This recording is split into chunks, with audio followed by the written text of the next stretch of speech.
Pse hesht prokuroria për Lule Gjela televizjes së Deçanit? Këtë analizë shumë sakt e ka bërë gazetari Shënjestër.net. Hajde ta ndëgjojna, pastaj kam do fjalë për këtë pjesë. Shkon policile, tash janë kamerën dhe prokuroria. Në këtë video, gazetari Berat Buzhala po njofton se prokuroria speciale po merret me profilin e rem, Lule Gjeli, që ka linquar vet Buzhalin, por edhe kritiket e tjerë të pushtetit. Mirë boll. Por e dini çka ka bo? Deri tash ky organi i akuzës me lëndën e lëvizjes së Deçanit. Hetime të intensifikuara, tash e 2 vjet. Kjo ka qenë përgjigje e tyre sa herë i kemi pyetur si medium. Mos harroni, nuk po bëhet fjalë për një Lule Gjel, por për disa Lule Gjela dhe për një grup që dyshohet se ka cënuar rënd sigurinë kombëtare. Këta janë njerëz që bëjnë thirrje hapur me i mbyt musliman. Për ta s'ka hetime, s'ka urgjencë, s'ka sy. Për ta prokuroria është e verbër. Kjo ani se brenda këtij objekti janë deponuar me 10 kallëzime penale.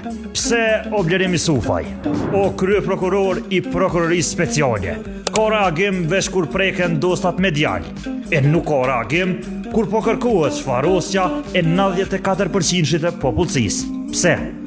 Zatën edhe kjo heshtja e juaj po i tremron antarët e lëvizjes së Deçanit.